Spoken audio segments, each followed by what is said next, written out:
Good evening, everyone. I'm your host, the Great Andy. Here's your excellent update. Let's get started. Word on the street is that the American dream has come into question of whether or not it's still been attainable.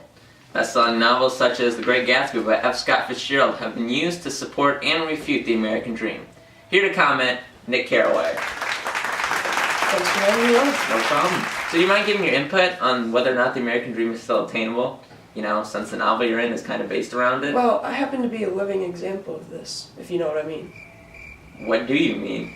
Well, the American dream is defined as getting a good house, getting a job, and moving up in the social ladder. It's also defined as the opportunity to do well.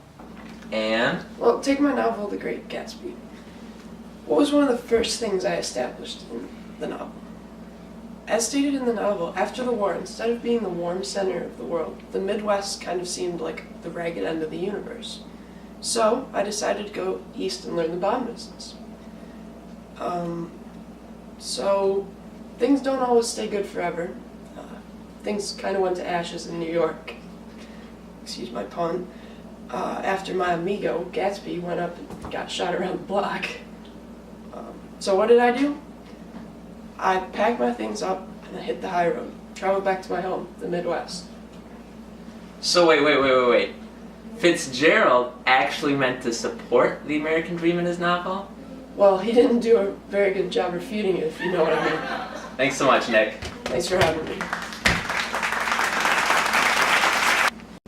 The economic boom of the 1920s was a time of sheer prosperity for the American people. Money poured into the American economy, allowing any person to compel their own passions forward.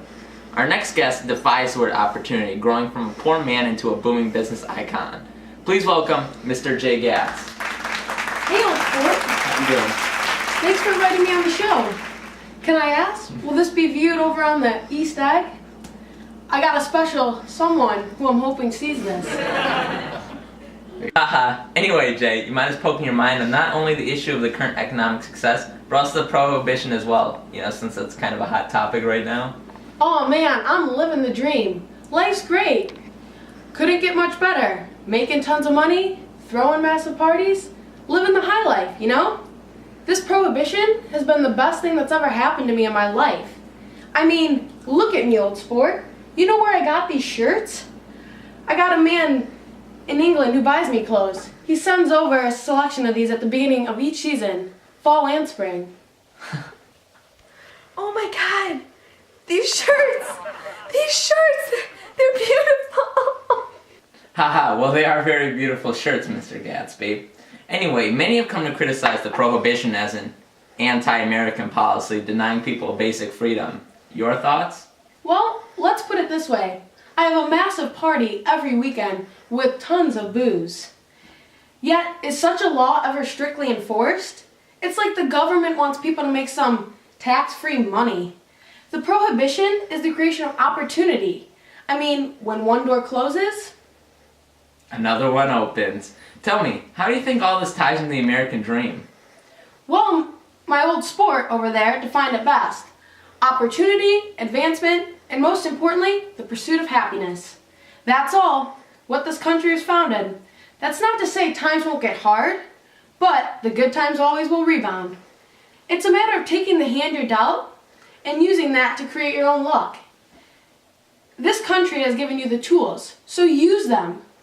Someone I once knew said it takes two to make an accident. Well, thanks so much for coming on, Mr. Gatsby. Anytime, old sport. Ladies and gentlemen, Jay Gatsby. Next on the docket, we'd like to cut to a segment called Now That's What I Call Opportunity. A 360 News special, that's what I call opportunity. First off, let's discuss progressivism. This was the social and political movement designed to reform the way current people in society interacted with each other. Let's break that down for a second. Well, I mean, progressivism by definition is the social impulse that meant society was capable of improvement and that further growth and advancement was part of the nation's future. So, I mean, I guess that's there. Second, the progressives worked to expand professional job fields as a way of giving opportunities to a wider class of people, so maybe that's why Nick was able to pack up in the Midwest and move east and work in the bond business. And finally, the political reforms organized by this group of people were generally designed to give every citizen an active voice within the political process. People, they believe, should be able to voice their own beliefs and thoughts within the political system. I think this is where I'm supposed to say, now that's what I call opportunity. Alright, with our final guest, we'd like to discuss the issue of women's rights portrayed in the novel. Many people have come to renounce it because of the author's depiction of Daisy. Here to further discuss the issue, please welcome Miss Jordan Baker. Hi, Andy. Thanks for having me on the show. No problem. So do you mind giving your thoughts on the whole women's rights issue because of Daisy in the novel? Well, are you going to tell me that every politician is corrupt just because one of them did something bad? Take a look at myself and any other woman in the novel. You want to talk American Dream? This novel shows the changing role of women. Instead of slaving around in the kitchen, women are out partying, drinking, smoking, having a good time, and wearing more revealing clothing. The novel shows how new social opportunities for women were being created during this time period. Great point, Miss Baker. Did you hear of the new legislation passed giving women the equal rights in sports and sporting scholarships? It's called Title IX. Really? That would have been helpful, really helpful back in my golfing days.